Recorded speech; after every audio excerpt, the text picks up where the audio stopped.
की जय। जय ओम विश्वपाद परमहंस प्रव्राजकाचार्य अष्टोत्तर शत श्री श्रीमद भक्तिसिद्धांत श्री ठाकुर महाराज श्रील प्रभुपाद की जय। अनंत कोटि वैष्णव वृंद की जय। ग्रंथराज श्रीमद् भागवतम की जय। निताय गौर प्रेमानंदे। All glory to Assembly Lords, all glory to Assembly Lords, all glory to Assembly Lords, all glory to Shri Guru Gauranga, all glory to Srila Prabhupada की जय। ओम नमो भगवते वासुदेवाय।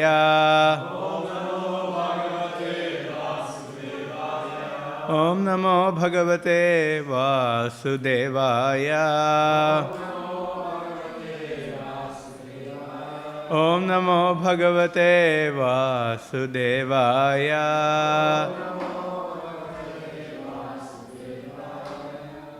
Hare Krishna. We are reading from Śrīmad Bhāgavatam, Canto 6, Chapter 5, entitled Narada Muni Cursed by Prajapati Daksha, verse number 31.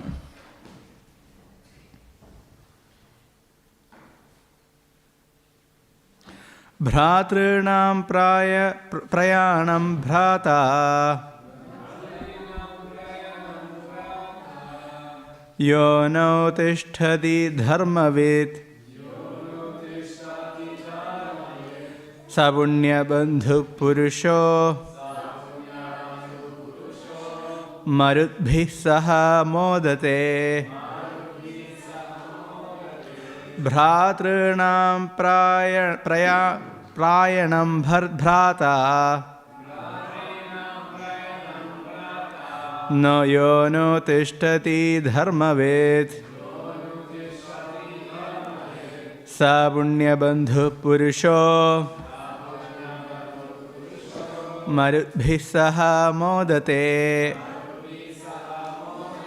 Bhratrinam prayanam bhrata Yonutishtadi dharmavit Sabunya bandhu purusho Marudbhi saha modate Bhratrinam prayanam bhrata Yonutishtadi dharmavit Sabunya bandhu purusho Marudbhi saha modate.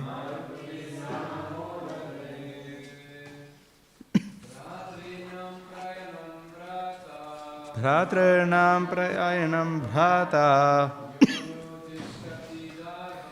Yonutishtadi dharmavit Sabunya bandhu purusho Marudbhi saha modate Bhratrinam prayanam bhrata Yonutishtadi dharmavit Sabunya bandhu purusho Marudbhi saha modate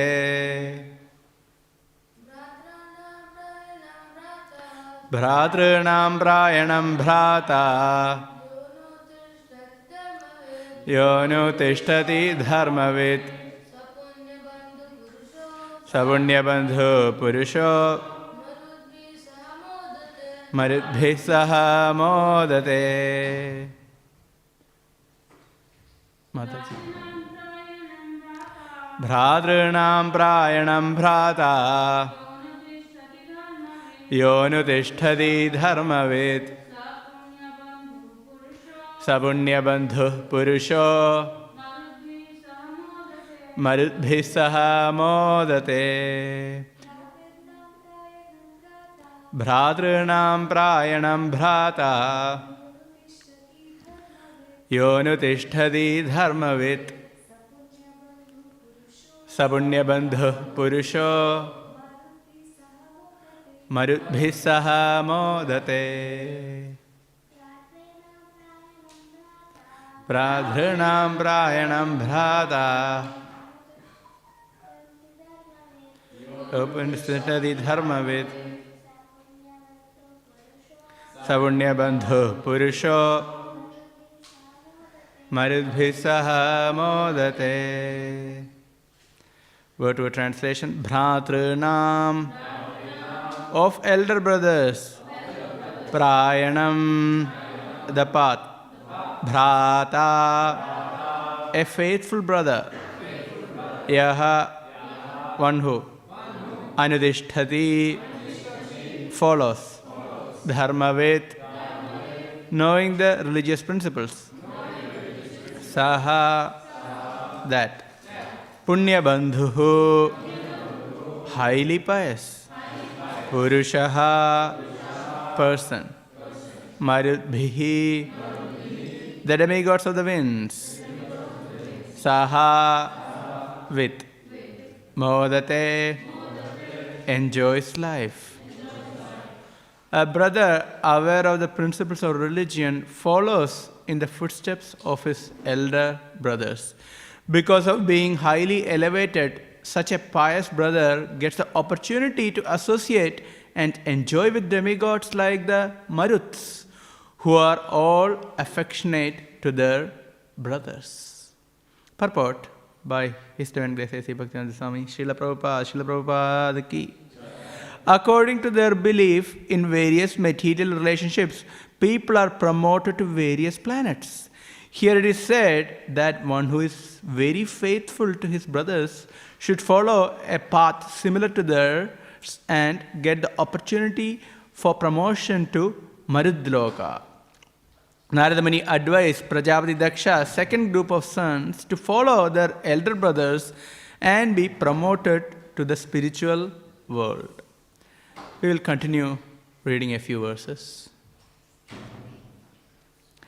Etavaduktva prayayo narado mokha darshanaha tebi chanyo gaman margam bhratrunam eva marisha. Shukadeva Goswami continued, O best of the advanced Aryans, after saying this much to the sons of Prajapati Daksha, Narada Muni, whose merciful glance never goes in vain, left as he had planned.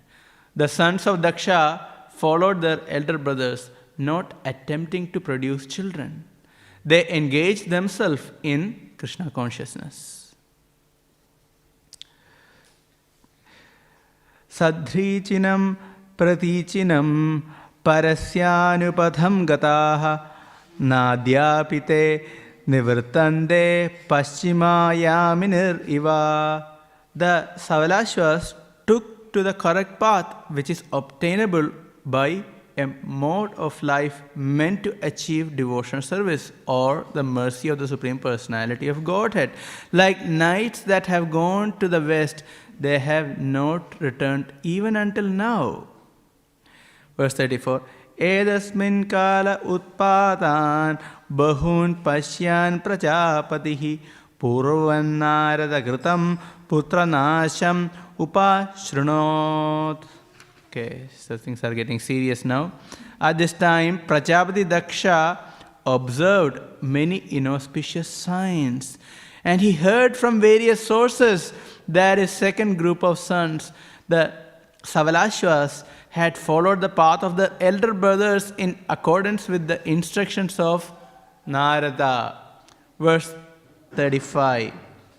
Chukrotha naradaya sau putra shoga vimurchitaha devarshim ubalabhyaha roshat vispurita dharaha. When he heard that the Savalashvas had also left this world to engage in devotional service, Daksha was angry at Narada and he almost fainted due to lamentation. When Daksha met Narada, Daksha's lips began trembling in anger and he spoke as follows. Purport, we will not continue the next verse. So the Daksha's curse, someone else will do. So, but this purport is very good because it is actually leading up to what happened so far. Srila Vishwanath Thakur comments that Narada Muni had delivered the entire family of Swayambhuva Manu, beginning with Priyavrata and Uttanapada. He had delivered Uttanapada's son Dhruva and had even delivered Prajina Barhi, who was engaged in fruitive activities. Nevertheless, he could not deliver Prajapati Daksha. Prajapati Daksha saw Narada before him because Narada had personally come to deliver him. Narada Muni took the opportunity to approach Prajapati Daksha in his bereavement because the time of bereavement is suitable time for appreciating Bhakti Yoga.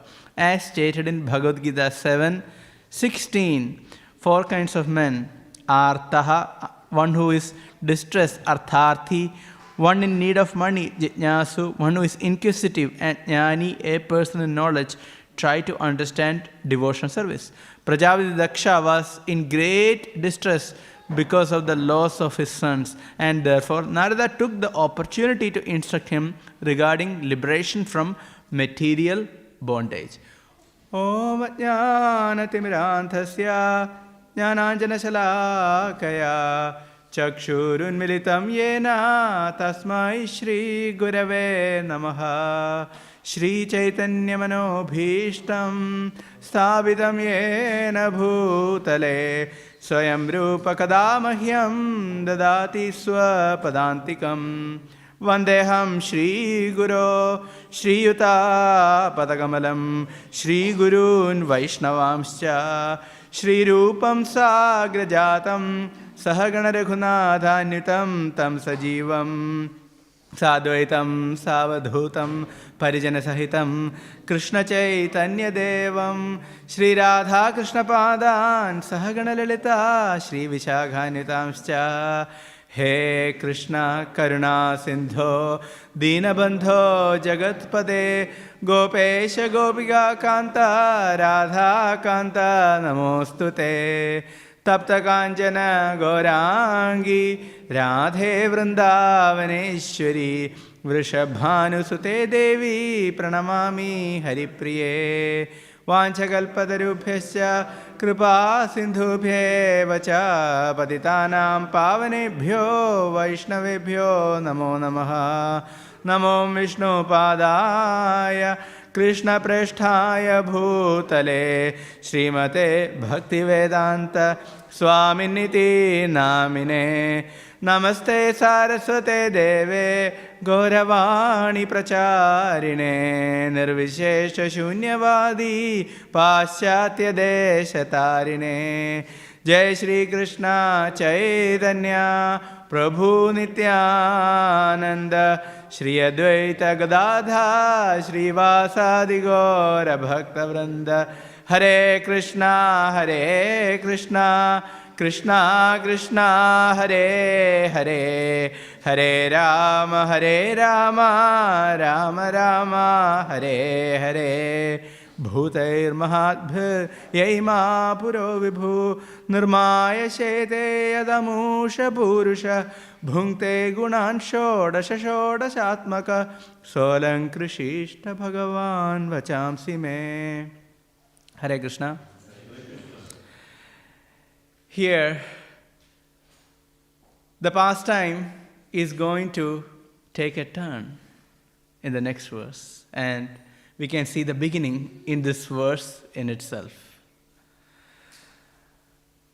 Narada Muni has a very unique position in the universal affairs. His name proclaims that. Narada. Nara is referring to Lord Narayana. Da means one who gives. So Narada is the one who can give Krishna to everyone. Interestingly enough, he started performing that right from the creation, because Narada is also a mental son of Lord Brahma. He is the Shakti-Avesh avatar, empowered incarnation of bhakti, or to distribute bhakti. So that is the position of Narada Muni. Just as the four Kumaras are Shakti-Avesh for Jnana-Marg, for impersonal knowledge. Similarly, the empowerment to spread Krishna consciousness is given to Narada Muni by the arrangement of the Supreme Lord. So this is the unique position of Narada Muni. And so, we can see different episodes in Bhagavatam where Narada Muni is preaching Krishna consciousness and is delivering. Interestingly enough, we are talking about one particular dynasty or one particular Manvantara, starting from the first Manvantara, Swayambhuva Manvantara, where we have the Swayambhuva Manu is there, who is the son of Lord Brahma. So in Swayambhuva Manvantara, Narada Muni started preaching. We heard how he preached to Dhruva Maharaj. Even before that, he preached to whom? Uttanapad. And even not Uttanapad, Priyavrata. Priyavrata. So Priyavrata is the brother of Uttanapad, right? He is the older brother of Uttanapad, isn't it? And he had no interest to rule over the world, because being a Manu and Manu's son is not very easy task, because they have to rule over the world. So it is like universal governance. And he had no interest. So Narada Muni preached to him. This is the right opportunity. You go to Gandhamadana hills and you perform your tapasya. So you can see that from about third canto, we can see the episode starting from Swayambhuva Manu. And we hear about Uttanapada in the beginning of fifth canto. Beginning of fifth canto. Priyavrata. Sorry. Priyavrata we hear from the beginning of fifth canto. Because all the way through, he was performing austerities. So you can see the strength of brahmacharya of Priyavrata. Such a, it's a very long time. Even in the Swayambhuva Manvantara, very long period he performed austerities. Because they had to recall him. He had to persuade him to get back to Grihasthashram and rule over the world, because there was no one to rule over. Because in between, even Daksha was in there. Daksha was performing his austerities. So the time period is very interesting. That first, Daksha he cursed, he got his god body. Then he wasn't satisfied with his god body, because he was so effulgent and so attractive, Daksha. He was the most powerful demigod. He was overruling everyone. Only person who were more effulgent in that sense was Lord Brahma, Lord Shiva, Narada Muni, only this great personality. Otherwise, Daksha was very powerful, and having such an attractive body, now he has got a head of a goat. He couldn't tolerate that. Okay, it is not just not even a human form. He couldn't tolerate, so he left his body. Once he committed suicide after that with the god body. And then he got his birth as Daksha again. But that happened even in the Swayambhuva Manvantara. But he realized that he didn't have the same power that he had before. When he first appeared from Swayambhuva Manu, he didn't have that much power. Then he decided, I will go and perform austerities. And that's where Daksha started his austerities in the middle of Swayambhuva Manvantara, and he performed austerities till the beginning of 6th Manvantara, Chakshusha Manvantara. So nearly 4.5 Manvantaras of austerities Daksha performed. So it is something serious, we had to understand. Even though he felt that he didn't have any power, still it is a very powerful worship of the Lord. We'll talk about that later. So you can see that how Narada Muni is involved. He was involved with Uttanapad, and no one was there. So Daksha has gone, no one was there. And then they had to approach Priyavrata and get him back. Even though that is explained in the previous canto, 5th canto beginning. So this is the story going on. Now, Dhruva Maharaj, he delivered Dhruva Maharaj. Narada Muni delivered Dhruva Maharaj. And in turn, Uttanapad, because his son is a pure devotee now. And his mother also delivered. So that is great. And in the same Manvantara, we had to see Priyavrata is mentioned. And not only that, he delivered Prajina Barhi. Which story did Narada Muni tell Prajina Barhi? Huh? Story of Puranjana. Exactly, the story of King Puranjana. So it's an allegorical story. You know the story, right? King Puranjana. So King Puranjana's story.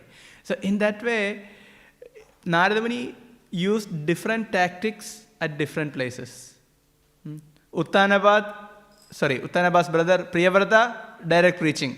No interest in material things, directly brahmacharya. So it was just go, that's it. And he went, and no one had any complaint. Uttanabad became the king. Problem solved.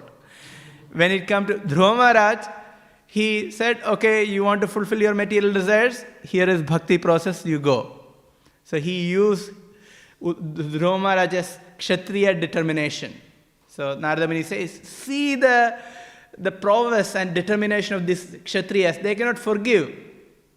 They want to just go for it. That is, the Kshatriyas are like that. It's very difficult to forgive things. Brahmana is very easy. Kshatriya is difficult because mode of passion. Then when it came to Prajina Barhi was completely in fruitive activities. He was only aimed at material upliftment, and in that it was not just the mode of passion, some ignorance was also there. Why? Because he was doing unnecessary animal sacrifices, so killing so many animals. That's the reason Narada Muni understood it is very difficult to instruct him straightforward way. Then he had to narrate the whole pastime of Puranjana. And then Prajina he understood. He also got the point. So we can see Narada Muni used different strategies in presenting Krishna consciousness. Now, in this purport, it is mentioned very clearly that there are different people that approach the Supreme Lord. Bhagavad Gita, it is mentioned, right? What are the categories? It is mentioned. Artho jitnyasra artharthi jnani cha bharadashapha. There are 4 kinds of people who surrender unto the Lord. Those who are pious. One is starting from artho, arthaha. Arthaha means one who is distressed. Then jitnyasu. Then artharthi and then jnani. So jitnyasu is one who is inquisitive. Artharthi, one who is after money. And jnani, one who is in knowledge. So the 4 kinds of people, they surrender unto the Lord. In Nectar of Devotion, we can read that all these 4 kinds, or for the first 3 are considered, or 4 also, can be considered as neophytes, as Kanishta. Specifically first 3. They are Kanishta, or they are neophytes, because they are approaching the Lord for material benefit. So of the 4, who is the best? We know that. Who is the best? Jnani is the best. And of the rest, of the 3, who is the best? Yes, that's right. The inquisitive is considered best.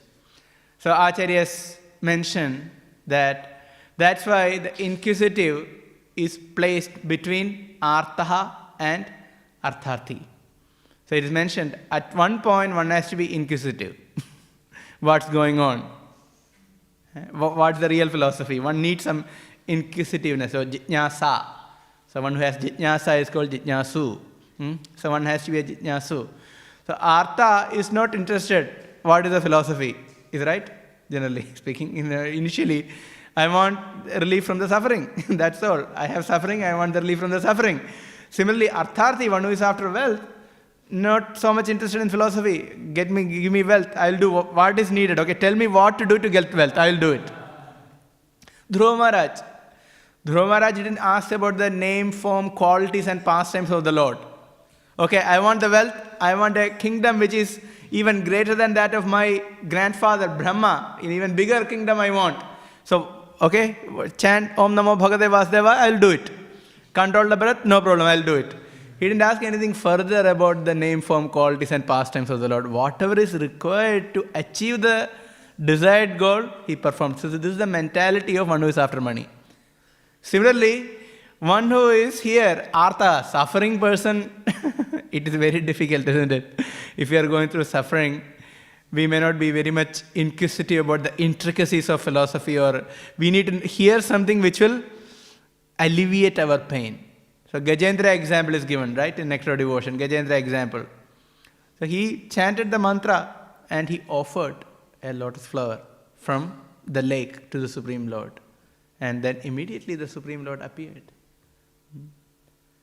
And he, with his disc, he killed the crocodile and saved Gajendra. So these are the, and inquisitive, what is the example given?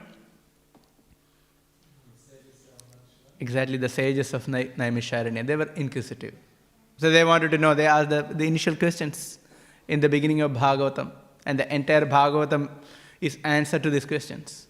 So they asked the questions and then straight away they came to the transcendental platform. The point is, they didn't remain as Kanishtas or neophytes. Rather, this was a stepping stone, and from there they became pure devotees.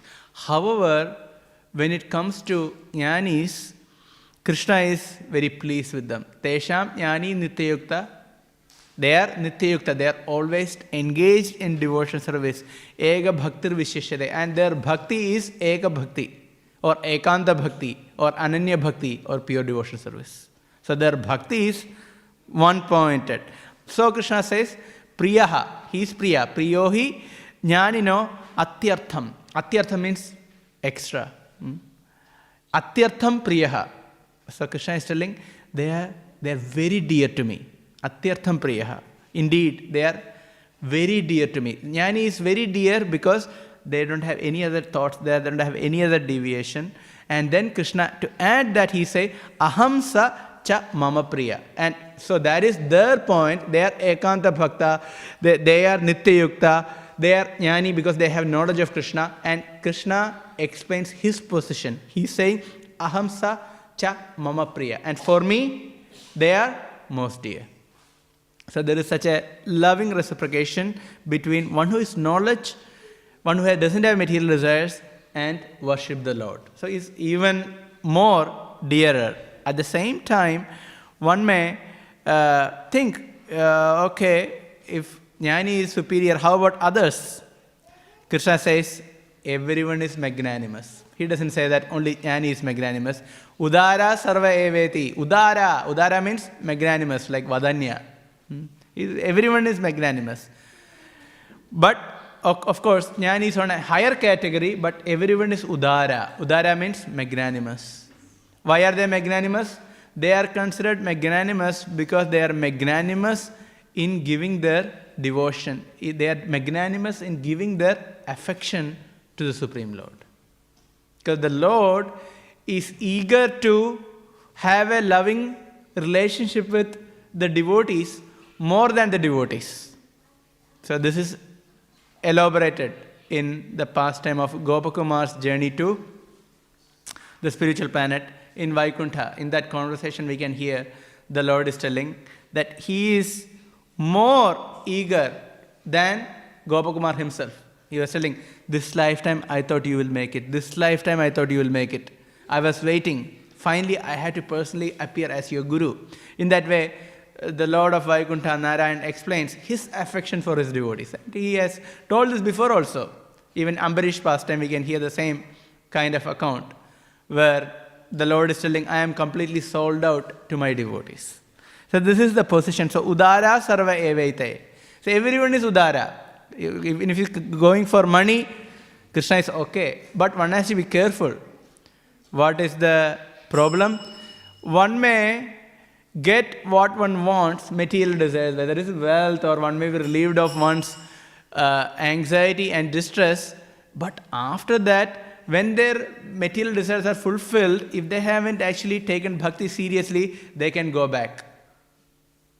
It happens, some may come, completely stress and anxiety. They associate with the devotees for some time, short time. They get a bit of a relief. After that, what happens? Okay, let me go. Take off. Again, dive back to the pool of material existence. Because of forgetfulness. The devotees can also do the same thing. For example, after a few years of devotional service, one may forget the suffering in the material world. What we went through, we may actually forget. Then one can think, I will have a balanced approach. What is a balanced approach? Some sense gratification and some bhakti. I'll chant my rounds, I'll do some sense gratification. And then Maya start working. In like a pin, out like a plow. And no matter where am I now, what happened to me? I'm again back to suffering. So this is the trick of Maya. That's why Artaha, one who is suffering, is in the mode of ignorance. In the mode of ignorance.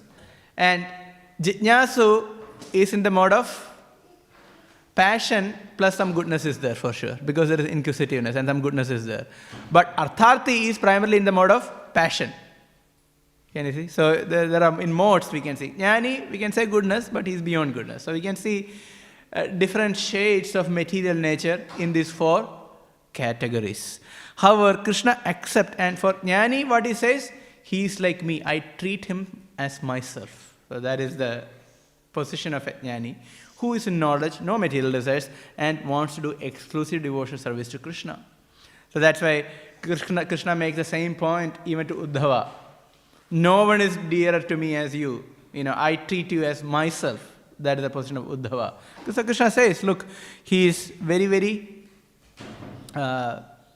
attracted to, and he wants to have special reciprocation with one who is knowledge and one who doesn't have material desires, but serve Krishna completely.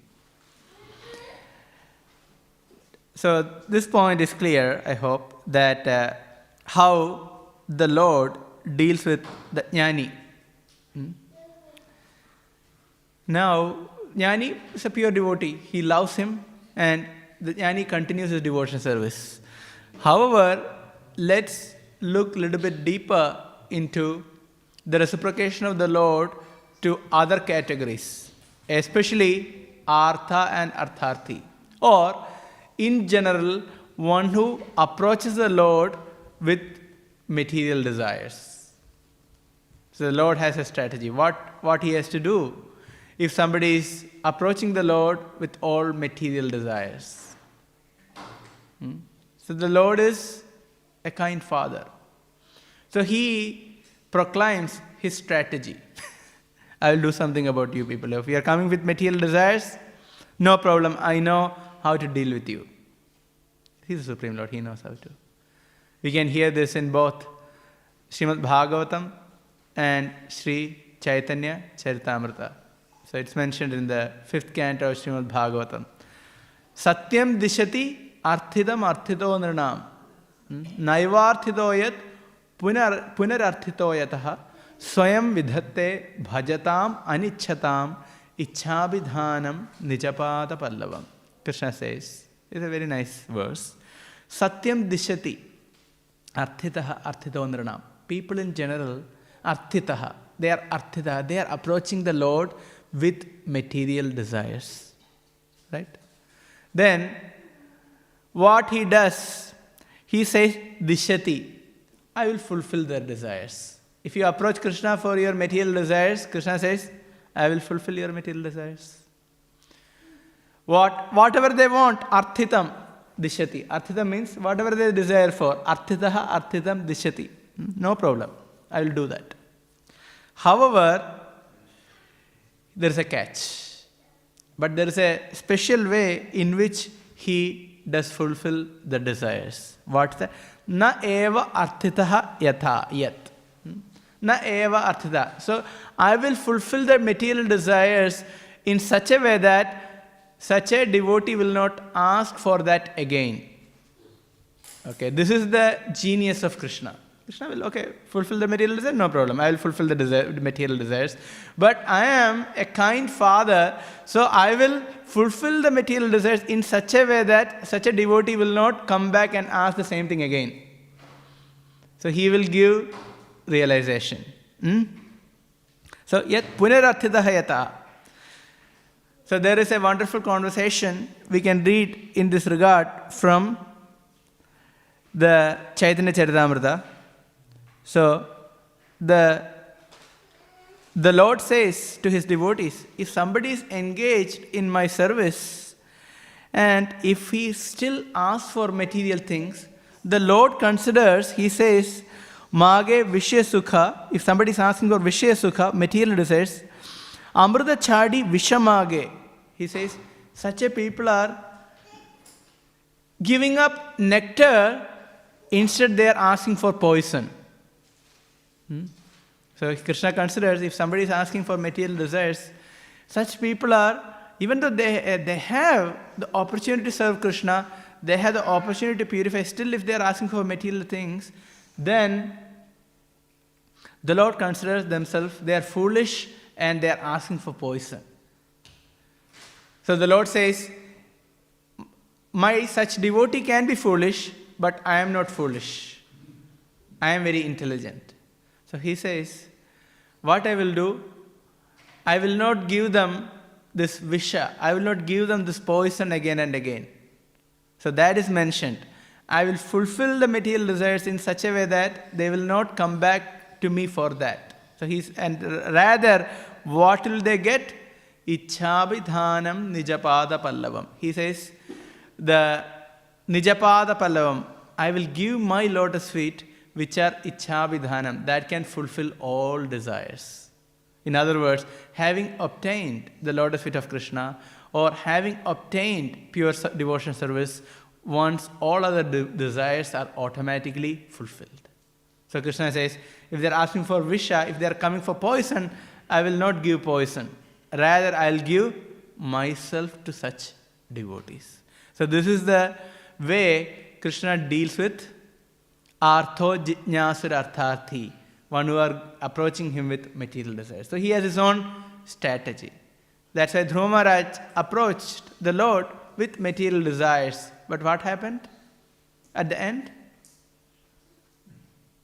He has his famous prayers, right? He has his sthana bhilarthi tapasistitoham. He says, he reflects on himself. Sthana bhilashi, I was desiring highest position. Tapasistitoham. And for that, I performed all the austerities. Sthana bhilashi tapasistitoham. And then what happened? Tom prapnuman deva munindra guhyam. Even for great sages and demigods, it is not very easy for them to obtain. It is very difficult to obtain Krishna, but I obtained you. I have seen you. I am in front of you. Sthana bhilarthi tapasistitoham tom prapnuman deva munindra guhyam. Then he says, Kacham vichinnuan apidivyaratnam. I have, Kacham vichinnuan. That is, I have given up the real treasure, that is you. Instead, I am searching for broken pieces of glasses. So this is the realization of Dhruva Maharaj. So he says, Swamin kritarthosmi. Oh Lord, I am completely satisfied. And I am completely grateful. Varam na yache. I don't ask for any other boon. We can see the prayers of Dhruva Maharaj are prayers of lamentation. So this is what happens if we approach the Supreme Lord with material desires. One can become very morose. Why did I do that? So this is applicable even to us now. If you don't perform devotion service properly, then in due course of time we'll think, why didn't I do properly things? I had such a great opportunity to serve Krishna. Why did I miss that opportunity? Similarly, if you approach the Lord just with material desires, then one will be lamenting at the end. Of course, Krishna will remove that lamentation. Still, Dhruva Maharaj had to stay in the Dhruvaloka for such a long time. Still he is in the Dhruvaloka. It is like it is the spiritual world, but still it's slightly different, right? He wanted to go back, come back to Godhead immediately, but he couldn't. So this is because of the material desires. So Krishna knows how to deal with those material desires. Ultimately, he will purify and he will give himself.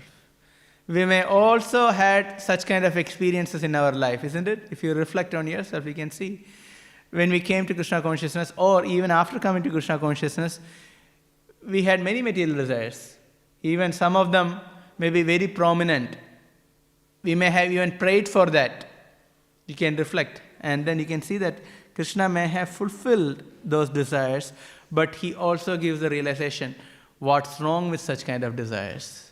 How they are not really satisfying us. So this is the mercy of the Lord. Having said this, we will move on to another very important topic in this. That is, we have to see the life of Daksha, and we have to understand a few points. Because I explained that Daksha's episode starts from the Daksha Yajna, where Daksha curses Lord Shiva. Lord Shiva was his son-in-law, and he couldn't accept the superior position of his own son-in-law. Lord Shiva is a pure devotee, Vaishnavanam yatha Shambhu. Even Lord Brahma respected Lord Shiva, even though he is his son. Still, he respected. That is the position of Lord Shiva. Still, Daksha was very offensive to Lord Shiva. He started criticizing Lord Shiva. What is his position? He doesn't even have a house. He is living on top of the mountain. There is no house, there is no roof. He is living under a tree. And he dresses very, very poorly. A deer skin or a tree bark, that is his dress. And he throws ashes all around his body. All over, it is like, what kind of person is he? And he has a snake around his neck.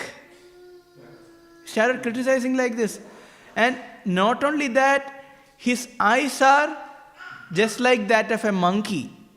This is what Daksha said. And I have given my daughter to him whose eyes are that of his daughter's eyes are just like that of a deer cub.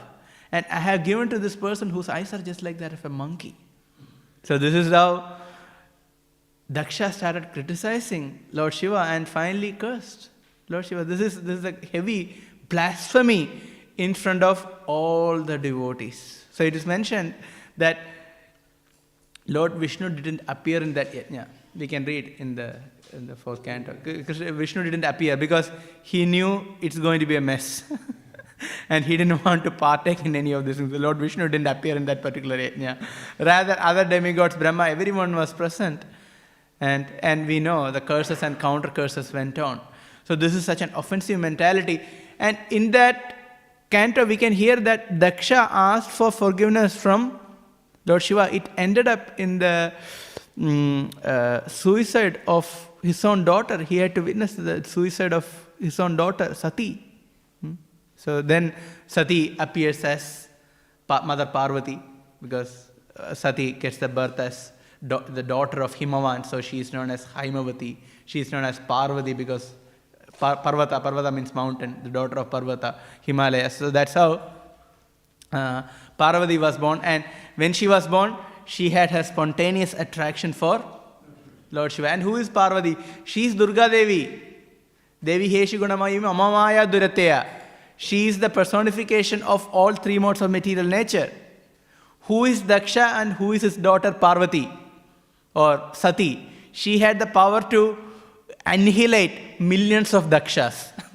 That is the power of Parvati, Sati. She had that much power because Daksha is nothing in front of Parvati.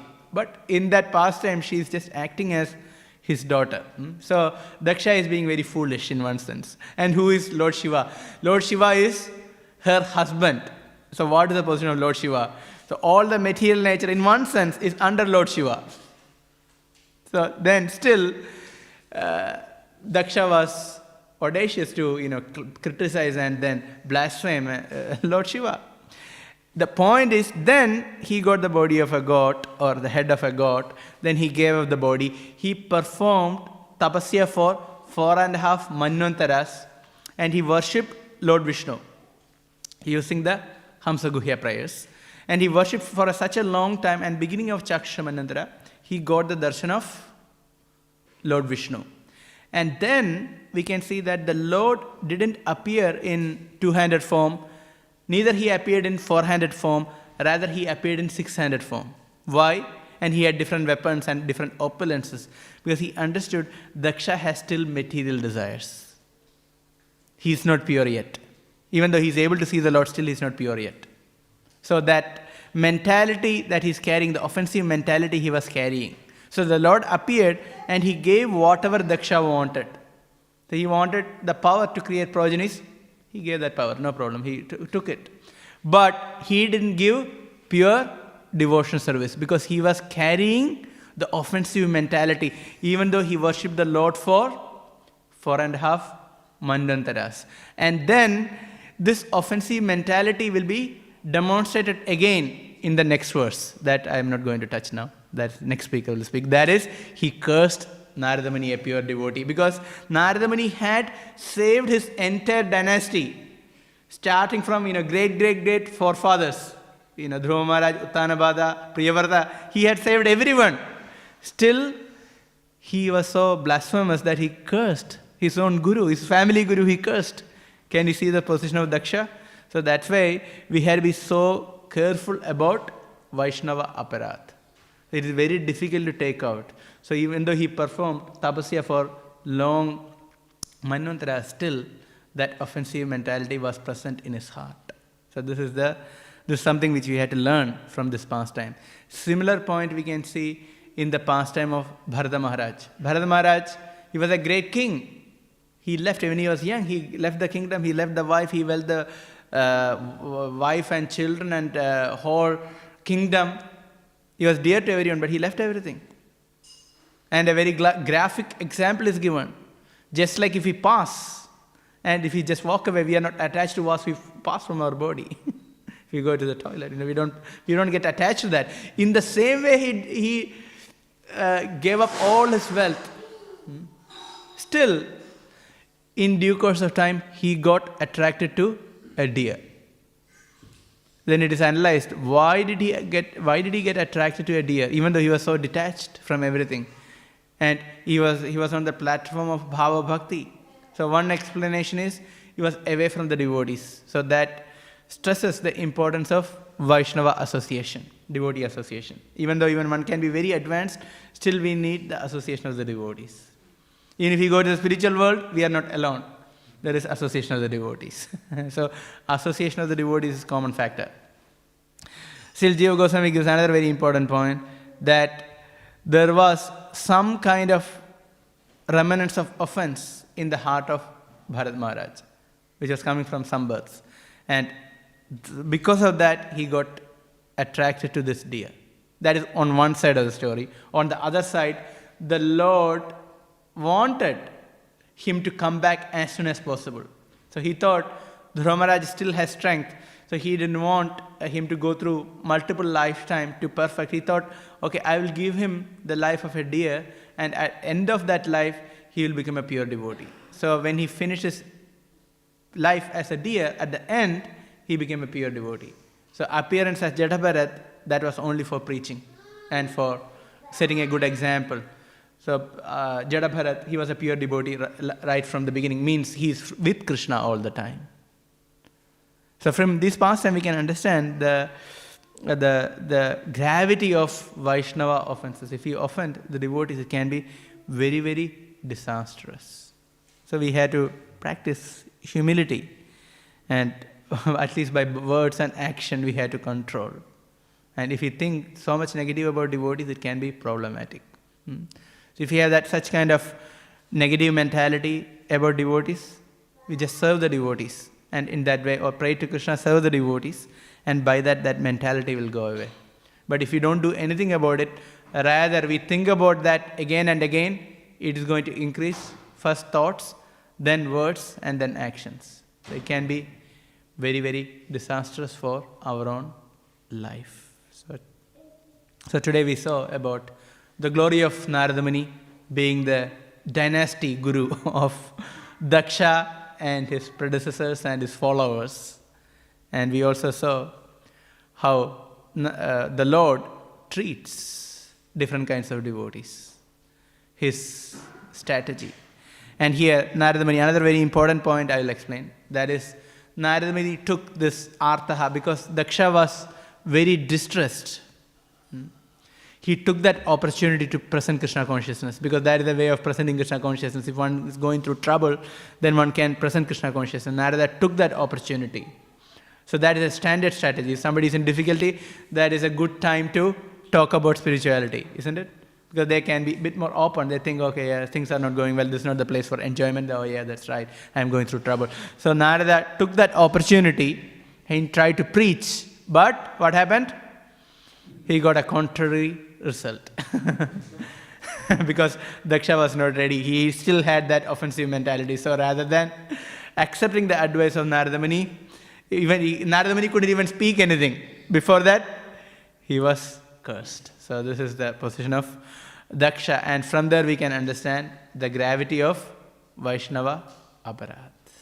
Okay, I stop here and see if there are any questions or comments. Yes, Nirkeshwari Prabhu. Sorry. In the beginning, when we join Krishna consciousness, sometimes we think that everyone is good, we see everything is good, Yeah. everything stays. But then as time passes,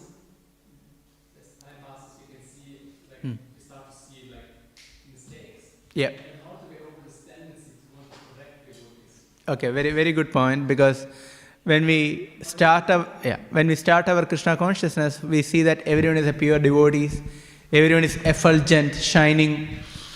But after some times, we tend to find the fault in devotees. How to stop this mentality? It's a reality. In the beginning of bhakti, we are coming from a world which is full of problems. And when we approach devotees, we see good qualities in devotees. And in the beginning, there is a special mercy of the Lord as well, which is pulling us to Krishna consciousness. Krishna may even give some initial material desires. Okay, he will satisfy some material desires.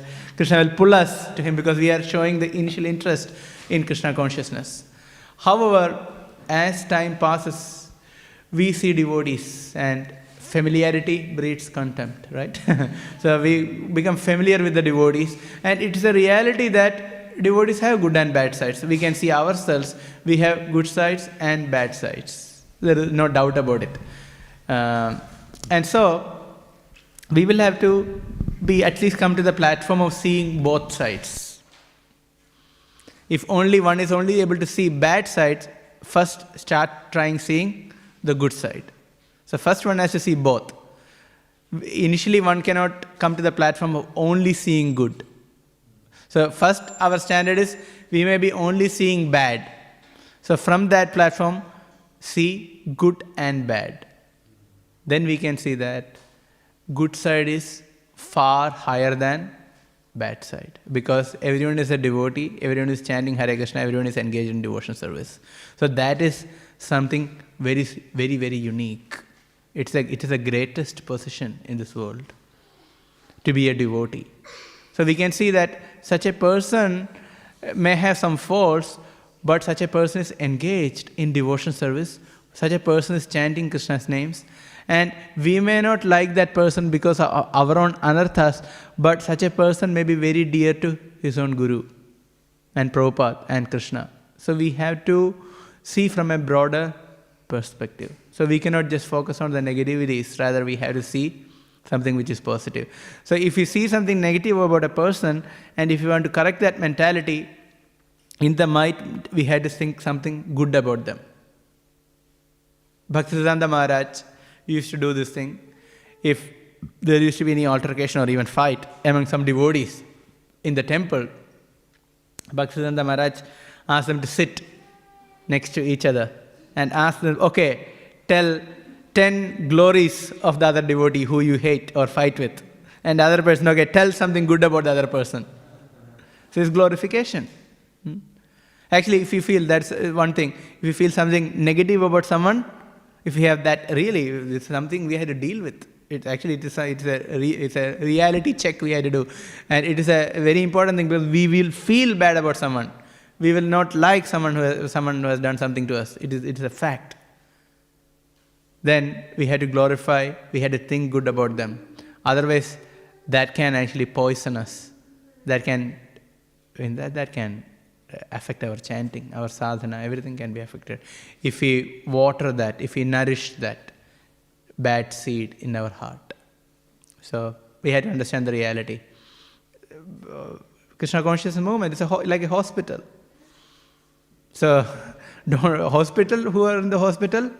Patients, diseased people, that's why we are in the hospital. So no problem. So we had to understand that some can be good patients, some can be bad patients, but at least we are all taking the treatment. Prabhupada and his followers are giving us treatment. So Prabhupada is pure. So we may have our faults, and we have to accept. We have fault, others have fault. So we have to correct that mentality. Is that okay? Mahatma Prabhu. Hare Krishna. Hare Krishna. Thank you very much, Gopa for a very nice class. You said that when you get the lotus feet, you can get everything. Yes. Can you elaborate on it, please, a bit more? Okay. It's a very interesting question. That the Lord Himself says, Ichabhidhanam nijapada pallavam. Ichabhidhanam means all encompassing. All ichhas means all desires. Whatever desires we have, the Krishna's lotus feet, it can fulfill all the desires. How does it do? How? What is that? How Lord does. Okay. How He does, He has His own ways. I cannot answer that question, how He does. But the point is, Lord's lotus feet is like a dhumaketu. You know what is a dhumaketu? Fiery comet. Bhagavatam uses many analogies to glorify the lotus feet of the Lord. We hear also Nijapada Pallavam. Pallavam means just like the sprouting shoot, it's just coming out very soft. Or Padambujam, meaning lotus-like feet. However, in the 11th canto of Śrīmad Bhāgavatam, there is an interesting analogy given to describe the feet of the Lord, and that is Dhumaketu. What kind of Dhumaketu is that? It's like, it can Vishayashya Dhumaketu. Whatever material desires are there, they can be burnt into ashes by the fiery comet of the Lord's lotus feet. Can you see? So, on one level, how He gives all satisfaction, because when material desires are gone, then all the desires are to serve Krishna. So He can fulfill that unlimited desire to serve Krishna. Then the Lord's feet has His characteristics marks. So many characteristics marks He has, 19, and sometimes it is mentioned as 21. So many things, Chandrartham, Kalish, Kalasham, Trikona, Dhanushi, Gham, Gospradam, Prostigam, so many marks are given. So here, there is one interesting mark under the feet of the Lord. What is that? He has elephant god, Ankusham. He has elephant god. What is that elephant god? Elephant god, if you see, have you seen elephant god? If elephant is a big elephant, right? But Krishna can easily control the big elephant. How? What is that big elephant? We will explain. If you see how the person who is along with the elephant, how he controls elephant god, not necessarily very big. Just sometimes the length of the god is only this much. A stick is there, and the edge there is a hook, and the ear behind the ear, one pull. That is the elephant stops. So, so the one who is on top of the elephant, he can control the elephant just with a small god. It's just this big, and goes there and just pulls, and it paints, and it's a trigger point for the elephant. He just stops. Okay, can't do anything. So this elephant god is one of the marks at the feet of the Lord. What does that represent? That represents the elephant of our mind, the elephant of material desires, that can be controlled by the lotus feet of the Lord.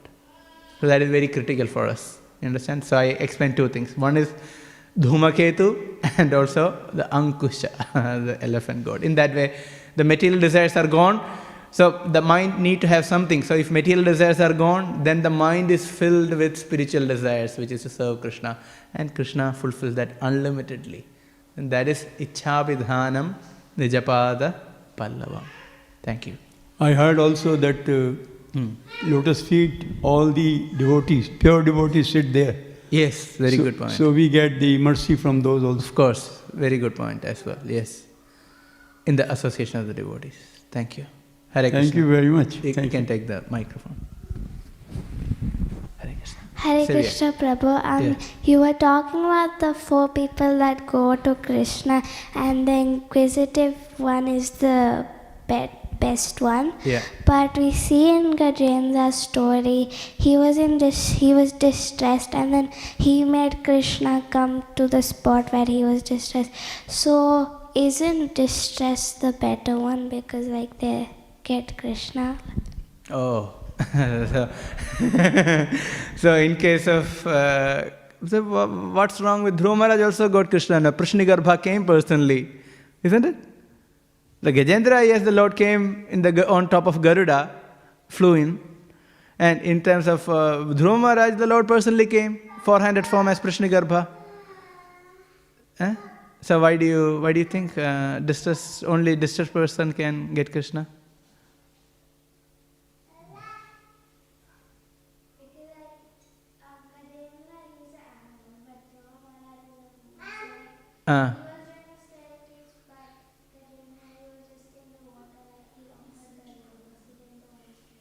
Yeah, so Gajendra is an animal and Dhruva Maharaj is a human.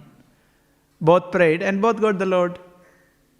So somebody who is in distress, any other humans who prayed in distress and they got the Lord. Any examples? Do you know any examples? Let's think from Bhagavatam. Any distressed person who prayed to the Lord and they got the mercy of the Lord.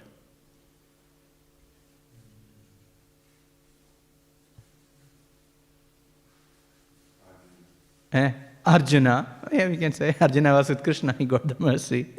A classic example, Arjuna. Anyone else?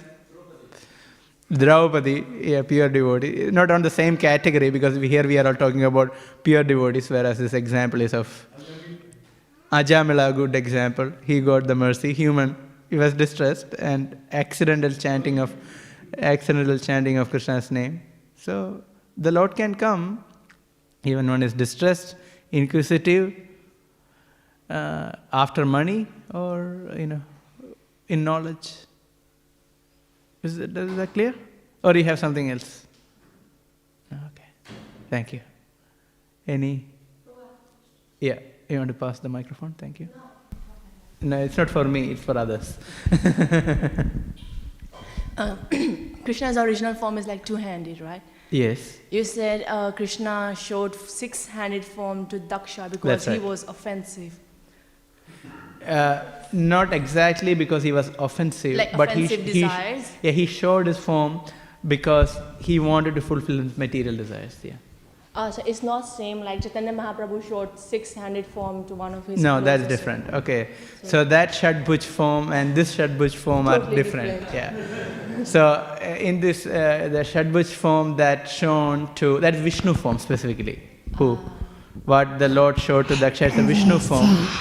Okay. It's a Vishnu form in which there was snake, there was bow and arrow, and it's a different form. Weapons. Yeah, and a rope, so it's a different form that the Lord showed. But Lord Chaitanya Mahaprabhu Shadbhuj form is Lord Ramachandra, Lord Krishna, and as Mahaprabhu, as the sannyasi. So that is Shadbhuj.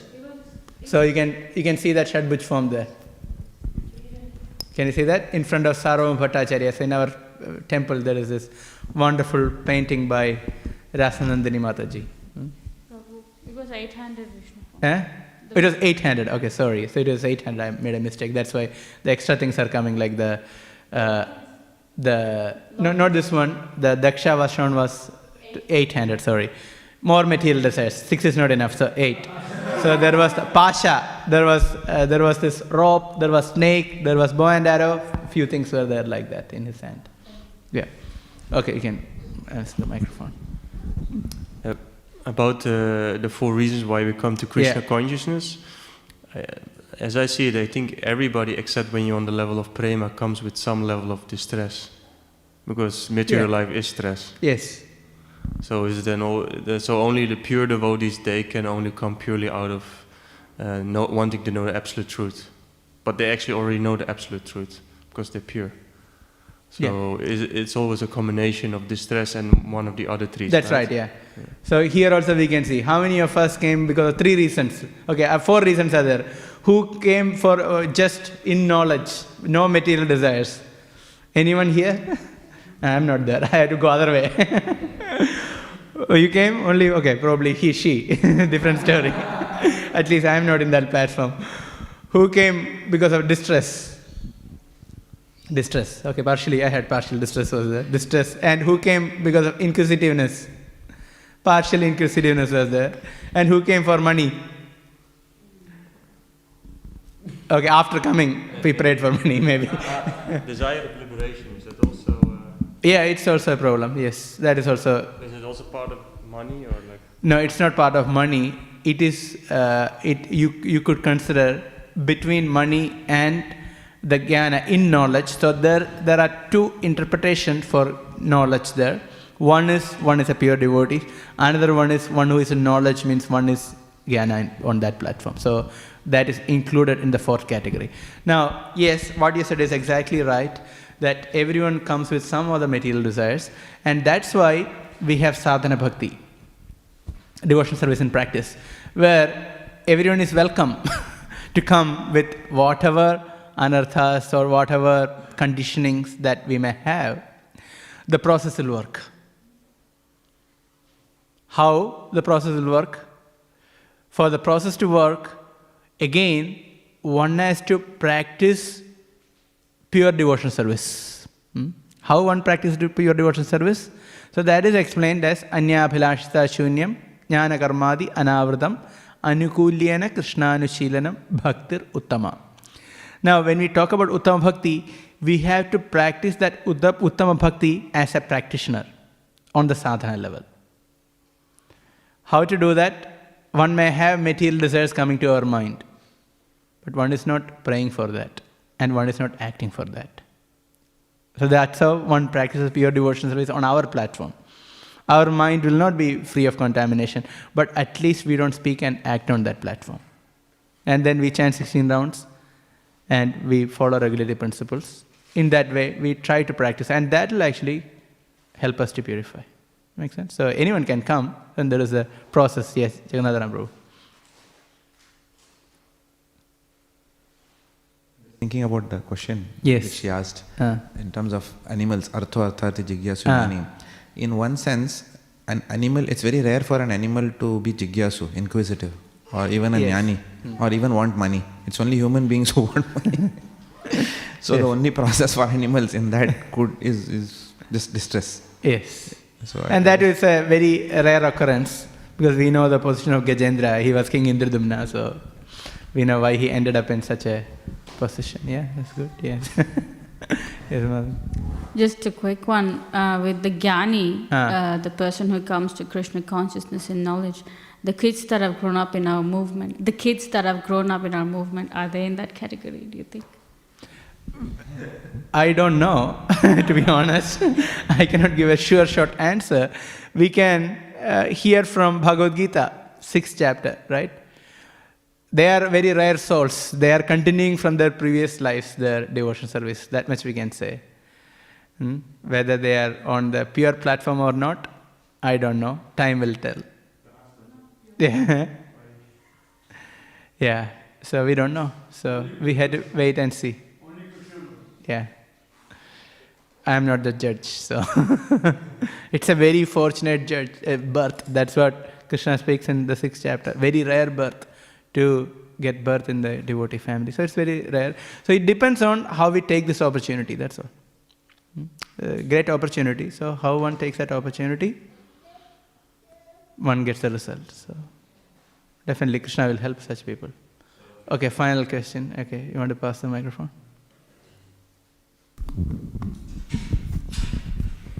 So what's happening is Krishna is fulfilling Daksha desire in a way that he won't desire it again. Yeah. Yes. So giving him many sons, but then he won't desire more sons, right? More. Yeah, he wants to fulfill some desires in such a way that he doesn't want to pray for that again. Yes. Like that example with Dhruva Maharaj. So that's where Krishna wants to do that. And yes, that's right. Doesn't mean that we had to go and now let's have all our material desires listed. Anyway, Krishna is going to fulfill, so it's a good deal, right? Material desires are also fulfilled, and he will give the realization also, so good.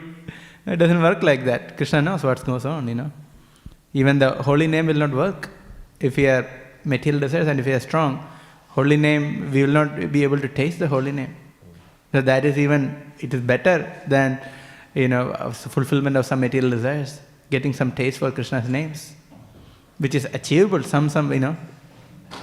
At least beginning of taste, it is achievable. Just sit here and chant, do service, which is much more fulfilling than material things.